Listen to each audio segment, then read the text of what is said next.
Imagine walking into a room the size of a football field, cold and dimly lit, lined with gleaming stacks of yellow metal.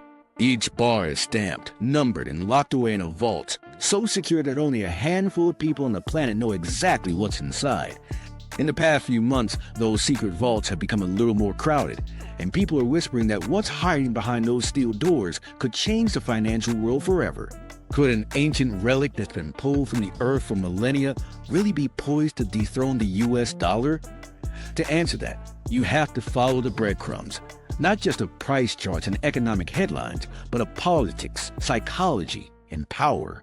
A few years ago, most of us wouldn't have thought twice about the US dollar's place in the world. It was background noise, a currency so woven into our lives that it seemed invisible. Now that same greenback has fallen about 9% this year, and gold has surged to around $3,370 an ounce. Stories about de-dollarization, tariffs, sanctions, and trade wars make people wonder if gold is quietly taking the baton. And the question feels simple. Is gold becoming the new global reserve currency? The answer, like most things that move markets, is anything but. Let's rewind. The US dollar became the default for global trade after World War II because the United States had the world's largest economy. The biggest, most open financial markets, and perhaps most important, people trusted its institutions. Today, the US still accounts for more than half of global export invoicing. Its currency is used in 88% of foreign exchange transactions, and about 57% of central bank reserves are held in dollars. That staying power isn't an accident, but the result of decades of network effects and infrastructure built around the dollar. Petrodollars flowing from oil sales, trillions of dollars of U.S. Treasury bonds that foreign governments crave, and the convenience of a payment system that's become second nature. Even when the dollar's value dips, its deep markets and legal protections make it hard for countries to walk away. That's why, even when the greenback weakened by more than 40% from 2001 to 2008, it didn't lose its crown. So why is everyone suddenly fixated on gold? Part of it is price action. In April, gold touched a record near $3,500 an ounce, and by late August, it was still hovering just below those heights.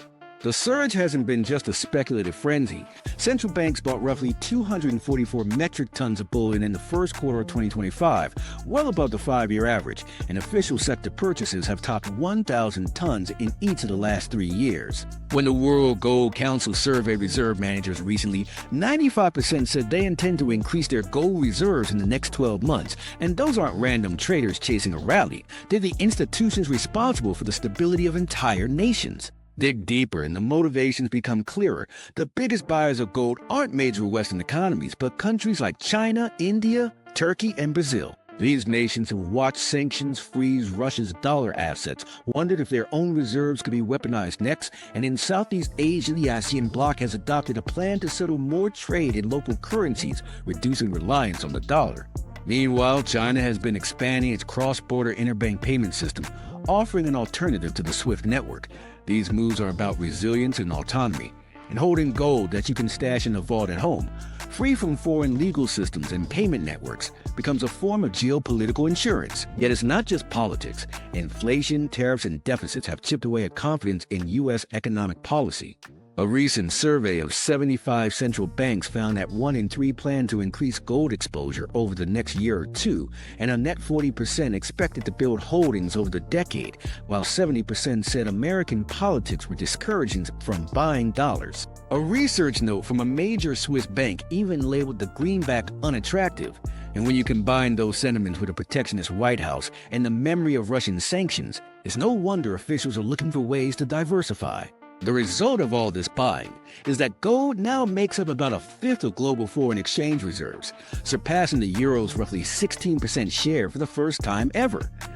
That's a stunning statistic, and it's the headline that fuels the narrative that gold is supplanting fiat currencies, but headlines can be deceiving. Remember that central banks measure gold reserves at market value. Since 2015, the price of gold has more than tripled, rising over 200%, while the physical quantity of gold held by central banks has increased less than 10%. In other words, Gold's share of reserves has ballooned because each bar is worth so much more, not because vaults are overflowing with new metal. Research by the Federal Reserve points out that increases in gold holdings don't generally correspond to decreases in dollar holdings, except in a few sanctioned nations like China, Russia, and Turkey. So for most countries, gold is a supplement rather than a substitute. There's also the practical issue. Gold isn't money in the way dollars are. You can't swipe a bar to pay for a shipment of grain or settle a bond trade, and it doesn't earn interest. If a country wants to access liquidity quickly, selling gold can be cumbersome compared with tapping the deep liquid market for U.S. Treasuries, and there's no global network of gold-denominated loans or invoice agreements that rivals the dollar. That's one reason why, despite all the talk of de-dollarization, over 90% of trade in the Americas and nearly 3/4 of trade in Asia still uses dollars, and more than 46% of global GDP is anchored to the dollar through currency pegs. The euro and yuan have their own shortcomings. Europe's bond market is fragmented, and China's capital controls make the renminbi hard to trust. So gold becomes more of a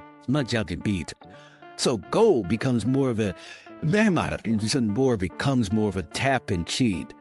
None of this is to say the story is meaningless. The diversification trend is real, and it's already reshaped portfolios. Gold has outperformed both global stocks and bonds in 2025. ETFs tied to bullion attracted about $30 billion in inflows in the first half of the year. Countries once comfortable holding mainly dollars are now allocating more toward a mix of assets: gold, euros, yuan, perhaps even cryptocurrencies, to reduce their vulnerability to political shocks. That makes the global financial system more multipolar, which could, over time, chip away at the dollar's dominance. It raises important questions about America's fiscal policies, trade relations, and willingness to weaponize its currency. If the world believes U.S. tariffs and sanctions will continue to be used aggressively, the incentive to build alternatives grows. So is gold about to become the world's new reserve currency? The honest answer is that it's unlikely, at least in the traditional sense. The dollar's entrenched network, the depth of its financial markets, and the lack of a true alternative keep it firmly at the center of global finance. Gold's resurgence tells us something different. Nations are hedging, acknowledging that the post-war monetary order might be entering a more contested phase and making sure they're not caught flat-footed. In that sense, the yellow metal's rise is less a revolution than a warning shot. The next chapter will depend on how the U.S. responds, whether it reins in deficits, stabilizes politics, and reinforces the credibility that made the dollar king in the first place are the variables that will determine whether gold remains a shiny insurance policy or becomes something more. If you found this breakdown eye-opening and want to stay ahead of the trends reshaping our money, hit subscribe and join our community of savvy viewers who don't settle for surface-level answers.